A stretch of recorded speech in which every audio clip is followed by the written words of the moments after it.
ఉంటారు. ఇక్కడ మనం చూస్తున్నది పిఎల్సి ప్యానల్ బోర్డ్. పిఎల్సి అంటే ఏంటంటే ప్రోగ్రామబుల్ లాజిక్ కంట్రోలర్. ఇది ఒక ఇండస్ట్రియల్ కంప్యూటర్, అంటే మిషన్స్ గానీ లేదా ప్రాసెస్ గానీ ఆటోమేటిక్ గా కంట్రోల్ చేయడానికి యూజ్ చేస్తుంటారు. అంటే ఫ్యాక్టరీలో ఆటోమేషన్ కి ఒక బ్రెయిన్ లాంటిది. పిఎల్సిని ఎందుకు వాడతారంటే ఈ మెషిన్స్ ని ఆటోమేటిక్ గా రన్ చేయడానికి, సెన్సార్ నుండి డేటా తీసుకుని డిసిషన్ తీసుకోవడానికి, టైమర్స్, కౌంటర్స్, లాజిక్ ఆపరేషన్ చేయడానికి, Motors, valves, pumps on off చేయడానికి, ఈ ప్రమాదకరమైన ఆపరేషన్ సేఫ్ గా కంట్రోల్ చేయడానికి, 24/7 నాన్ స్టాప్ గా రిలయబుల్ గా ఆపరేషన్ కోసం, రిపిటేటివ్, ప్రిసైజ్ ఉన్న చోట్ల ఈ పిఎల్సి అనేది తప్పనిసరిగా ఉంటుంది. సో పిఎల్సి ఎలా పనిచేస్తుందంటే ముందుగా ఇన్పుట్స్ ని రీడ్ చేయడం, అంటే sensors, push buttons, limit switches, proximity sensors, level switches ఇవన్నిటిని కూడా రీడ్ చేయడం. తర్వాత ప్రోగ్రామ్ అంటే లాజిక్స్ ని ప్రాసెస్ చేయడం, అంటే ఏంటి లేదా లాజిక్, టైమర్స్, కౌంటర్స్, కంపారేటర్స్ సీక్వెన్స్ ఆధారంగా ఇది ప్రాసెస్ చేయడం. తర్వాత అవుట్పుట్ ఇవ్వడం, అంటే అవుట్పుట్ అంటే కాంట్రాక్టర్స్ గానీ, మోటార్స్ గానీ, ఈ సాలినాయిడ్ కాయిల్స్ గానీ, అలారమ్స్ గానీ, ఇండికేటర్స్ కి అవుట్పుట్ సిగ్నల్ పంపడం. ఈ సైకిల్ అనేది చాలా స్పీడ్ గా, ఫాస్ట్ గా మిల్లీ సెకండ్స్ లో జరిగిపోతుంది. పిఎల్సి మెయిన్ కాంపోనెంట్స్ ఏంటంటే ఒకటి సిపియు,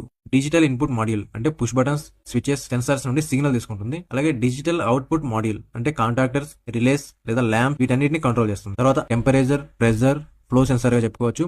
అనలాగ్ అవుట్పుట్ మాడ్యూల్ అంటే విఎఫ్డి స్పీడ్ కంట్రోల్, అలాగే వాల్వ్ కంట్రోల్ గా చెప్పుకోవచ్చు. పవర్ సప్లై విషయానికి వస్తే జనరల్ గా 24 వోల్ట్స్ డీసీ ఉపయోగిస్తుంటారు. పిఎల్సి యొక్క ఇన్పుట్స్ ఎగ్జాంపుల్ కనుక చూసుకున్నట్లయితే on off push button, emergency switch, proximity sensor, limit switch, float switch, pressure switch గా సాధారణంగా మనం చెప్పుకోవచ్చు. పిఎల్సి యొక్క అవుట్పుట్స్ కనుక చూసుకున్నట్లయితే మోటార్ యొక్క contactor, solenoid valve, buzzer, indication lamp, hydraulic pump యొక్క స్టార్ట్, న్యూమాటిక్ సిలిండర్స్ కంట్రోల్ ఇవన్నీ కూడా చెప్పుకోవచ్చు. తర్వాత